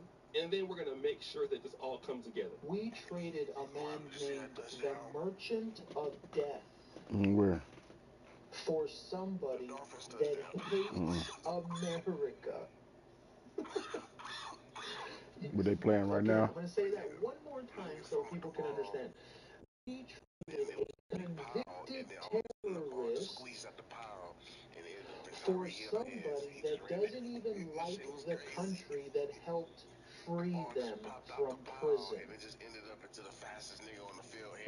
So again, it all seems like this is a bad trade, right? Until we get to the Brittany Griner exposure. Now, I want to talk about this situation because it is very, very, very, very, very, very interesting. When you deal with it, and it comes from this particular person, Tristan Neal 212 on TikTok. Let's play that clip. Donald Trump's raising a ruckus about Brittany Griner. Here are two things you need to know. In late 2018, Trump released Abdul Ghani Baradar, one of the top leaders of the Taliban, along with 5,000 Taliban fighters. And in exchange for those people, we got... Hang on, I'm going to look. Still looking. I must have it somewhere. Nobody. We didn't get anybody back for them. Number two, former U.S. Marine Paul Whelan was arrested in Russia in December 2018. Donald Trump was president until January of 2021, so this wasn't just on Joe Biden's watch. So in this clip, Tristan Neal 212 put out something very interesting. That in 2018, Donald Trump released 5,000 of the Taliban. Okay? What did we get in return for that? Nothing. But now just think about this. Paul Whelan. He was arrested into 2018. Oh, yeah. When was Donald Trump the president? Oh, yeah, he was president up until 2021. Guess what? President Trump didn't give a damn about Paul Whelan. When he was allegedly having somewhat of a favorable relationship with Putin, more so than what Biden does now. So you had really good relationships with President Putin, and you still didn't get Paul Whelan released. So now, why are you acting like that was such a bad trade when President Trump, former President Trump, released 5,000 people in the Taliban, got nothing back from it? And also, you're a hypocrite because you had the opportunity to release Paul Whelan, and you didn't. That's the first part. But let's talk to some of you anti-American blacks out there. There are many. Brittany Griner is one of them. And let me just say this. Now, while I do believe that the United States has a lot of corruption, and I want to get back to that Donald Trump statement. Remember when he says that, that Russian armed dealer has killed tens of thousands? So has America. Millions in foreign lands supporting corrupt regimes just so that America can get their resources. We can talk about how America supported Samuel Doe in Liberia. When Samuel Doe was killing his own people, America had no problems with that. In fact, America was giving arms to Liberia. $500 million for him to be a tyrant, all right? Then at the same time depose him, and then, remember Charles Taylor? Yeah. America busted him out of prison to go back to Liberia so that he can also be corrupt. What about Hissène Habré of Chad? Oh yeah, one of the most brutal dictators in the history of Africa. Want to know who supported him and gave him arms to oppress his own people? You guessed it. The United States of America, Ronald Reagan, did it in the Cold War. Didn't care. Just like Donald Trump don't care about his own people. But you have these blacks that, getting back on Brittany Griner, you do everything you can to talk about America. I don't want to be here. Oh, America, so this. And then everything that you have, you get it from America. Literally. You're playing professional sports in America. You are living amongst white people in America. You are on the Olympic teams in America. And then when you get in trouble, who are you begging to come get you? Please, Joe Biden, come get me. And that's stupid. What other place can you talk bad about people and they should render you a service? And while America is not perfect and it is racist, I've lived in other countries. Seriously. Like, don't get me wrong, we got a lot of work to do as a people. I've lived in Poland. I've seen Africans in Poland who are struggling. I've been living in Africa. And the basic amenities that Americans have is luxuries in countries like Kenya and Uganda. Most of you guys that are sitting there running your mouth, most of y'all have fiber internet. I ain't got no words from none of my ops. Big washer and dryer. If you have a washer machine in most African countries, or even in some parts of Europe, you're rich. If you have a washer and a dryer both, you're super rich. Most of you have cars, access to credit, access to finance, and you got it because you're in America. Is it perfect? No. But don't talk about something that you need. The same people talking trash about America all day long will sit there and beg for cash apps, US dollars. It will be the same person throw another black person under the bus for that same US dollar. Hypocritical. And that's Griner. But listen, Trump ain't no better. He's worse. You had the opportunity to get Paul Whelan out. You didn't. Now you want to act like it's such a bad trade when you did something worse? That's why Republicans nor Democrats, although I do favor the right, can't be trusted when it comes to the black community. The black community needs to pull away from both parties and be completely independent of these parties. Create our own party. If you want to have conservatives on one side of the party and liberals on one side of the party and vote that way, we need to. Because neither of these parties are both hypocritical. They're going to keep lying. And it's not in our interest. So guys, what do you think? It's your boy, O'Shea Duke Jackson, back at it again. Another episode of The Server Jump. Appreciate you for all that you do. Subscribe to the bell. We're out.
hoping this winner simply. This your boy NORE.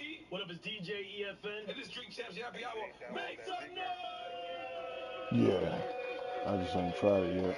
Now, usually, when we start this show and we do this show, I give like, a intro introducing these people, but I'm just gonna just read off stats. Let's just start off stats. Let's go. 4-time NBA champion, 3-time NBA Finals MVP,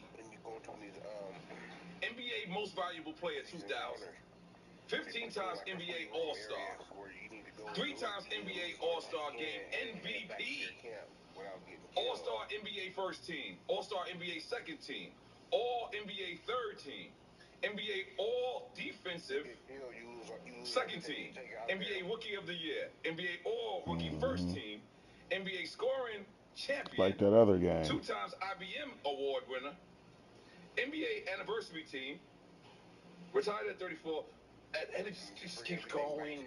You forgot one. Okay. And the only one to go platinum. And the only I still got my intro. I got a drink to that.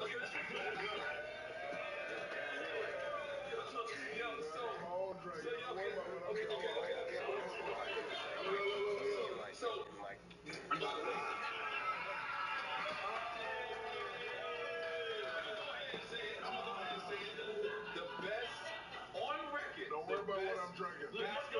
No chaser. Listen. The best basketball player, rapper of all time. I need another drink. I'm gonna go ahead and say that. Of all time. The only basketball player that got platinum. We doing a lot of talking. Where your drinks at?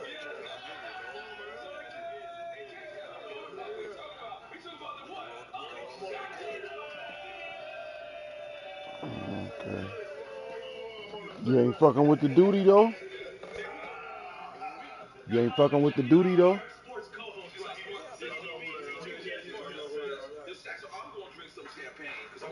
Because we don't know if you know what our show is about. Our show is about giving people their flowers. God damn, I'm sleepy as fuck. It's this weed. This shit off the hook. I'm fucked up. I think I got all my batches like that too. Oh man.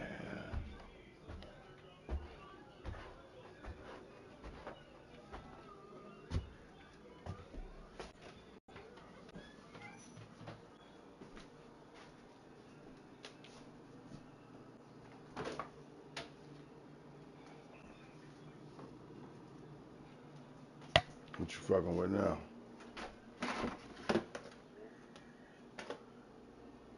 What you on now?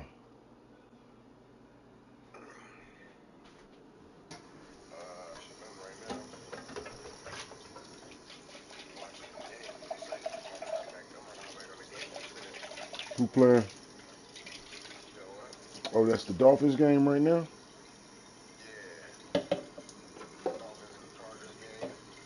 What's their records?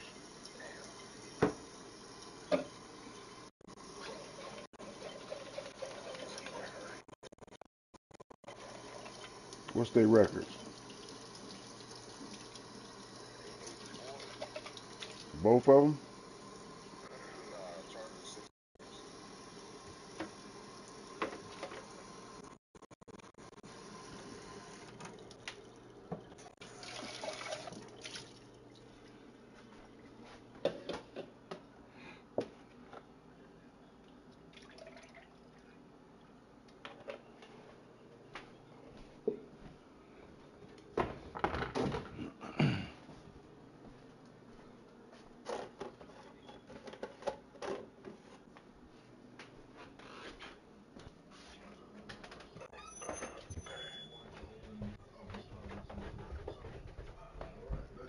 That's the key word. Yeah. So the owner of Starbucks, he came and said, Shaq, I want to open up a Starbucks in the hood. And I'm thinking about where I'm from. I'm like, Jersey City, Jersey, right? No, I'm like, that ain't gonna work in the Well, you said it won't work. Yeah, I told him to the face. I said, You told people they drink coffee. No, yes, I did. I was like, my man, that ain't gonna work. Cause like I'm thinking hood, but I ain't know nothing about regentrification and all the stuff they doing. So after I turned it down, then Magic Johnson did it. Made a lot of money. But I was just trying to stay true to my roots, because nobody in my family drank coffee. So I was like, I was like, Howard Schultz, was a good friend of mine, the owner of Starbucks. I was like, I don't think it'll work. And my guy was kicking me under the table like, yo, take these Starbucks. Like, it was going to be Shaquille O'Neal Starbucks. Like, take these Starbucks there. I was like, that's crazy. That would have been crazy. I mean, but that's why when we say educate yourself, it's not all about going to school. It's just like learn. Like, you got to know what's going on in your neighborhood. Right. I know where regentrification is now in the north because I'm doing it. Right. Me and my group, the Boré group, we're responsible for tearing down the projects and building condos and building, in Newark. Yes, wow. And what are you doing with the people that are there now? So we have, we charge some people, but we let people, do the Section 8 thing. We get people jobs. So, we're beautifying, the city. Yeah, not displacing people. Right. No, never. No, never that. Right.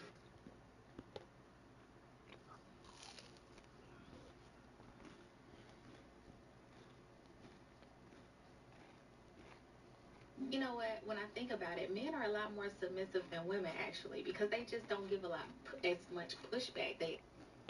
You know what? When I think about it, men are a lot more submissive than women, actually, because they just don't give as much pushback. They accept our alternate realities. They go with us to Target. They go with us to Walmart. They go up and down every single aisle. Yeah, they might huff and puff, but they don't say anything. They try new recipes that they don't like necessarily. Sometimes they do. They dance on TikTok with us. They, you know what I'm saying? They're just a little. They don't give as much pushback as we do. They take our new definitions. They go through our eras. They like all these different hairstyles, and when you think about it, but I don't know why it's a trigger word, because it seems like it's a trigger word to the group of people who don't even do it. What's going on, YouTube? You already know what time it is. Charles and Charles Podcast, be back with another video. Go ahead and hit that like button so that we can keep on enjoying content just like this. While you're at it, go ahead and subscribe to the channel. The goal is to get to 10,000 subs by October, but I can't do it by myself. You know what I say? Won't cost you $1 or a dime, but it means everything to me. And as always, I appreciate everybody continuing to rock with me. This is a build to grow the channel. Now, I do get what she's saying, but I don't think submission is the right word. I think men are just more agreeable. For the most part, the average guy, he's not really looking to go back and forth fighting with a woman. He understands that logically, it really is not going to end how he wants it anyway. She's going to get emotional in her feelings. He's going to be trying to express himself to get his point across. And a lot of times, because of the emotional aspect of the situation, women sometimes cannot understand and don't fully grasp what it is that men are trying to say when they're having an argument, they're disagreeing, or just not seeing eye to eye. But please believe, there's plenty of men out there who have no problem being disagreeable, disgruntled, and just plain old stuck in their ways, especially when they see that it's not getting them anywhere doing it any other way. And most men know they don't ask for a lot from women. So what they do ask, they really don't want to hear any type of argument about. Even if a man is earning less than you, as long as he's making an effort and he has a vision and he's working towards his vision, supporting you emotionally, intellectually, respect should be automatic. As a woman, you give the man respect. Automatically, you get love back because men respond to respect. Y'all know one of my non-negotiables that's really dumb, but I'm gonna stand on it. I don't care. I don't take care of his mama. I'm so sorry. I understand you're generous, you're kind, you have a very great heart. You really do. You won't be mine. Nope. Nope. Your mama is what? 50? Why she ain't got no job? The retirement age 65. Last time I checked. Oh, okay. Get out there and work for spade. Mine is not your sole provider. So when I hear a woman like this speak, automatically in my mind, I know she's more so referring to single moms, and that goes more so to speak about just the disconnect and the dysfunction in our community. It just really goes to show the selfishness that many women like this have and have no problem exhibiting today. You see, because if she really had a clear understanding of the value that men will bring by having that type of character and being that type of man, that would be the very last thing that she would actually believe and say. And for many men, the first woman that they learn how to love, that they love, is their mother. So if you look at the way a man treats his mother, cares for his mother, respects his mother, that's going to be a very clear indication many times on how he's going to respect that woman he chooses to be with. Now, what I do think is this goes to speak more so about the disconnect many modern women have with their own mother. The fact that many modern women in today's society are in competition with their mothers because these mothers are still single women themselves. So they're out there competing for the same caliber of men as their daughters. And because there are women like this who don't understand and they lack the emotional intelligence, what they have in a man who wants to take care of his mother and understanding the exact correlation that means you may be just a girlfriend right now, but if your intentions is to become his wife, if your intentions is to have his child, the best thing you can do is find a man who wants to take care of his mother. When you become the mother of his child, that value that he sees in his mother, now he views you in that same light. Now he holds you up in that same light because you are the mother of his child. He understands that he must provide and protect for you. He understands that he must do everything necessary to make sure that you are comfortable and that he provides a life for you that will make sure his legacy is secure. But because many modern women are selfish, ego-driven, and jealous, they can't see beyond not wanting to share their man with any woman, even his own mother. I think child support should be put on a card that you get to track what is being spent on. I think it's amazing for a man to take care of his kid, but I think what's not amazing is for him to not know where the money is going. Name anything that you do where you pay the money and you don't know where it's going. You pay taxes. That's how we get the roads fixed. That's how we get the police officer paid for, the fire department. That's what taxes pay. Men, for the most part, pay child support not knowing what she's doing with the money. And I just think it should be on a card so now we can keep up and know. I want to know where my money going. Once I block you, you should already be trying to figure out if you can use your mom's phone to get in contact with me. What? You can't make it up. Once I block you on Instagram or Twitter, you should already be making another email to get through to me on a fake page. Come on, man. Do you even care? Are we even really in a relationship? You can't make this shit up. Y'all heard it. I have friends and family that always tells me, you're so lucky to be single and have no kids. You're living the life, but I got something to show you.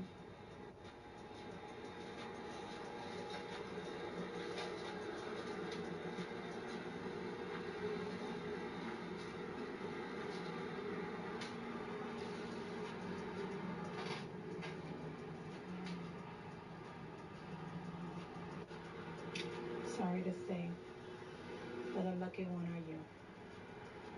Because you have somebody who's waiting for you at home, whether it's your husband or your kids, whether they drive you crazy, whether you feel like you don't got time for yourself. Believe me, the lucky one is you. At least you could eat on the table full of people who loves you, not by yourself. And I have a lot of respect for this woman sharing this because this is and will become the reality of many modern women today. From a population standpoint, there's more women in the U.S. than there are men.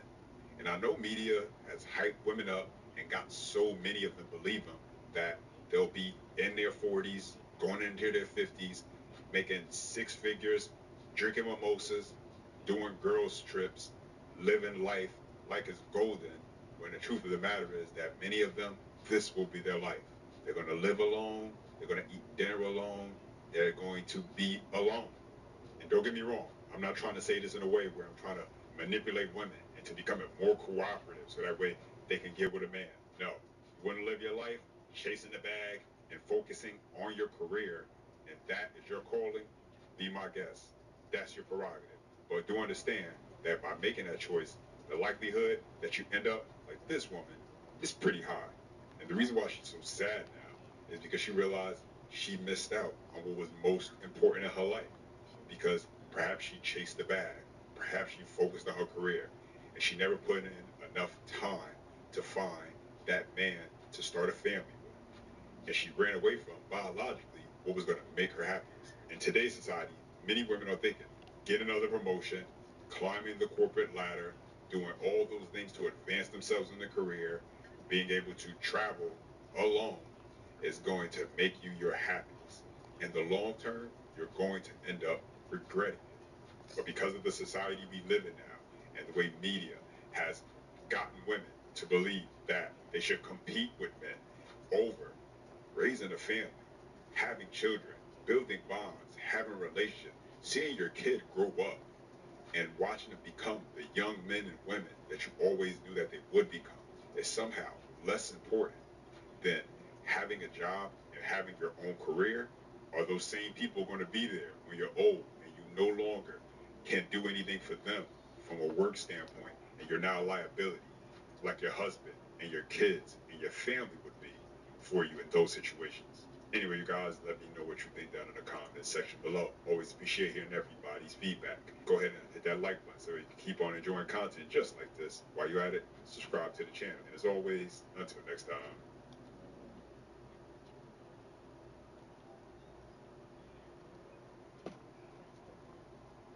Women are the world. Women have power. Most men only want to take the power because they want to take from women. What? Bro, what are you talking about, man? If God was a man, a woman, or an animal, and walked up to me, I'm gonna go to the woman because I believe God is a woman. No, God, please, no, no, no. Okay, they got power regardless. Well, right. We can't be born without a woman. Well, right, but women can't conceive without a man. Right, that's true, but don't y'all read the Bible, and the Bible say that the Virgin Mary had a child? Yeah, but Guess what? She had a child without a man. Right, but that happened. That's power. But that happened one time. Has it ever happened again? It said that a snake talked to Adam and Eve in the garden. I ain't seen a snake talk since I've been alive. Stop it. Get some help. Y'all, I truly cannot stand New York app dating because, like, why are me and all my friends who are also black corporate women all talking to the same men on Hinge? Like, the pool's that small? That small?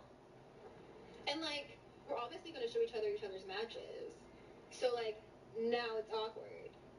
It's awkward. And we're all having the same conversations with them. And, like, obviously, me and my friends are telling them that we're going out to these same places, so they all know that we're all together. Fix it, Jesus. You know, at some point, you got to be able to figure this kind of stuff out. It's not rocket science. Y'all choosing the same type of guy. I mean, come on, you're a corporate employee. You say that you are. You got to be smarter than that to be able to connect the dots on that one. And don't get me wrong, if that's your preference, that's perfectly fine.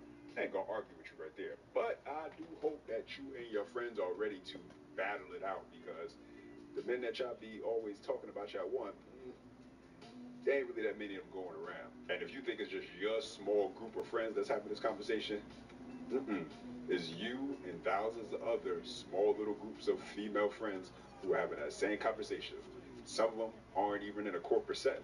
Some of them are just plain old, normal, regular job having people. All I can say is, for the man, he get to sit back and relax and enjoy, because he holds all the cards, has all the leverage. So, gentlemen, if you're out there and this is you, enjoy. Hey, and don't forget, if you've been enjoying the content, hit the like and subscribe button. Won't cost you a dime, but it means everything to me. Thanks for supporting the channel. There is just something about a man being thick. What do you mean by that? That just really be hitting different. And I'm not talking like fat, I'm talking like thick. Like, you can tell he works out, but he eat real good at the same time. Right. I need everybody to come to the club tonight. I'm getting everybody free drinks. Like, he got a little layer of love on him. Like, ooh, bring your meaty ass over here. You big body, put your ass right next to me.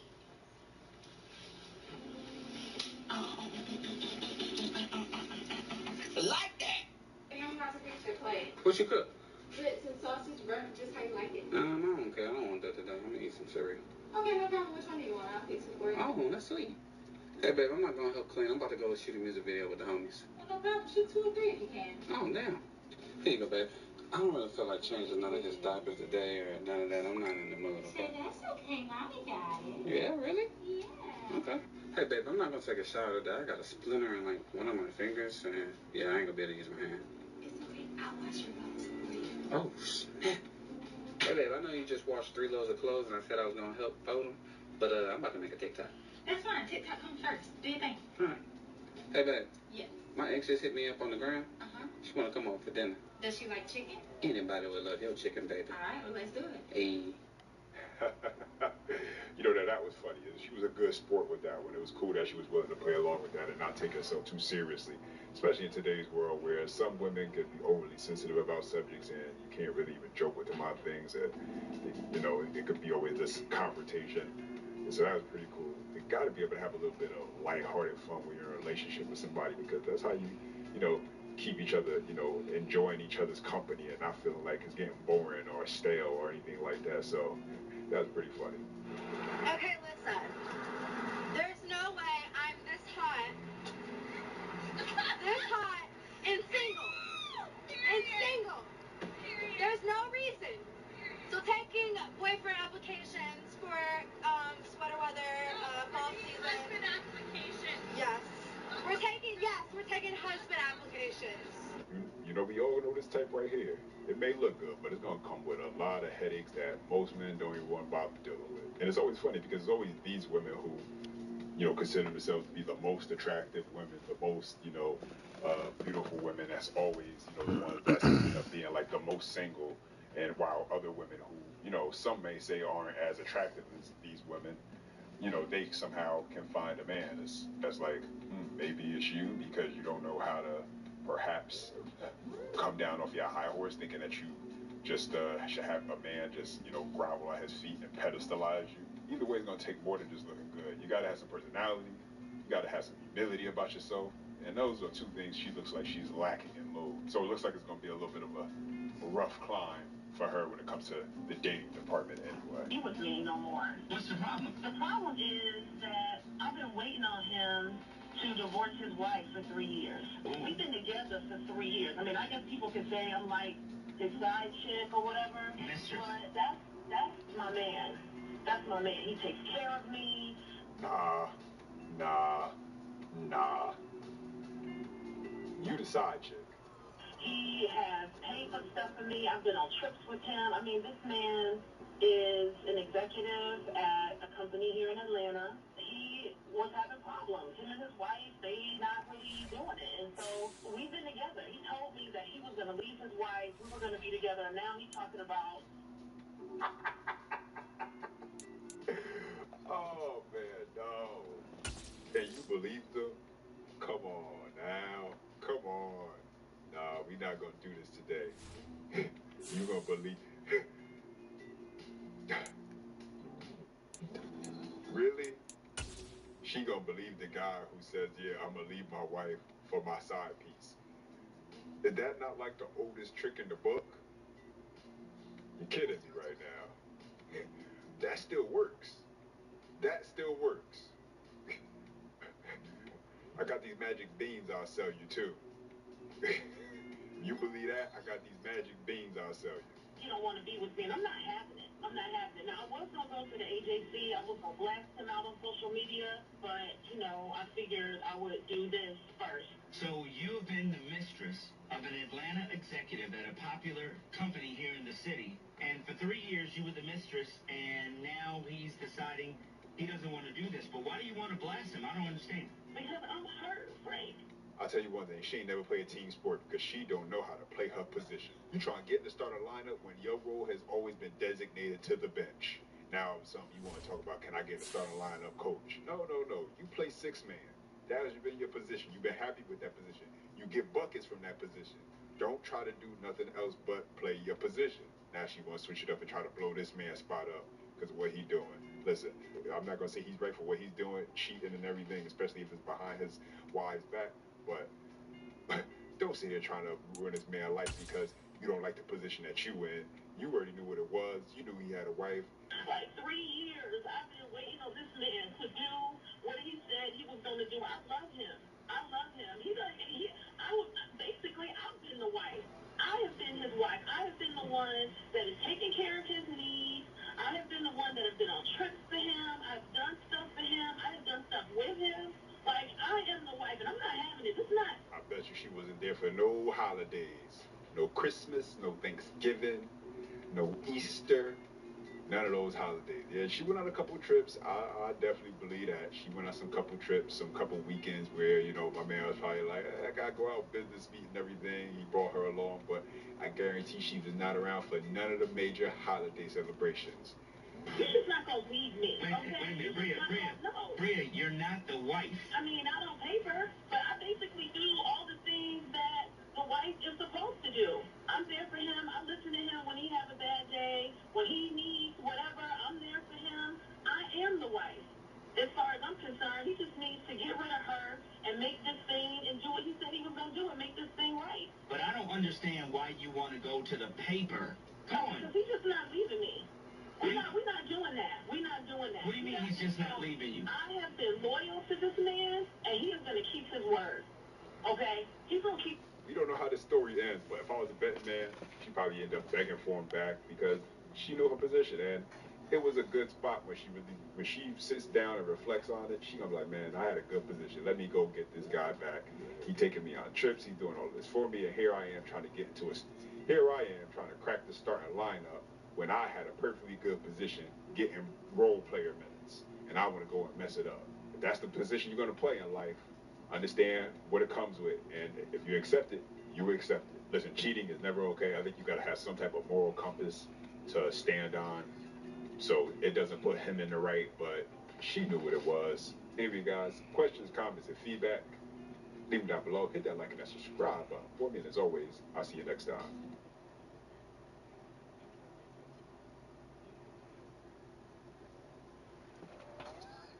And especially women who are thick. I'm sorry, but there's a big difference between being thick and being obese. Do whatever the f you want to do with your body. Nobody's stopping. That's where that should have stopped. That's where this garbage video should have ended. Man, she ain't been thinking about 12 summers. She done passed that. You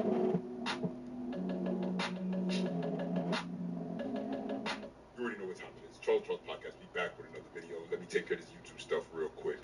Listen, I got a goal to get to 5,000 subscribers by October. That's a personal goal I set for myself, but I can't do it alone. I need your support.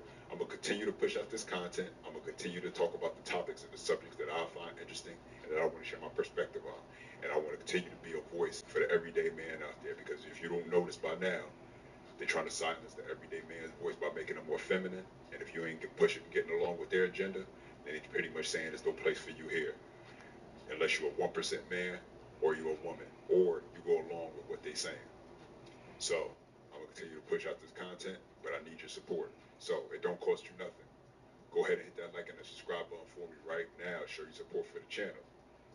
And as always, I appreciate everybody's continued support. So let's go ahead and roll this clip.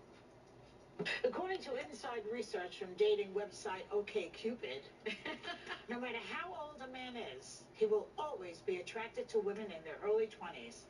In other news, fish can breathe on the water. So why is this?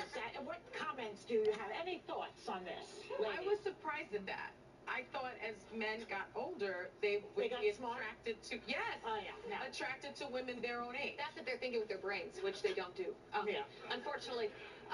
You see right there, imagine if that was a group of men sitting right there on a table saying something like that. Imagine if that was a man who sat there and said, that's if women was thinking with their brains, but that's something they don't do. Mind you, this is daytime television. This ain't HBO. This ain't pay-per-view. This ain't some special channel that only get access to adults. This is daytime, local TV station that you get to promote this type of agenda. And that's why I say this is the type of stuff they pushing nowadays, where that's the message that they're trying to get across, where you could constantly bash men. That's why anytime I hear a woman say that men are out here bashing women, I'm saying y'all don't even know the half of what we even talking about. A man can only bash women in his surroundings. Maybe he say something to a woman who he know. Maybe you talking to a woman who's at work, whatever. Nigga, I need to get something going on. I keep falling asleep. I'm about to throw some Call of Duty in. Is actually get supported and advertised and marketed to bash men. I think women, we do it better than men, but, you know, I know. Sad for you guys. Y'all should get you some friends.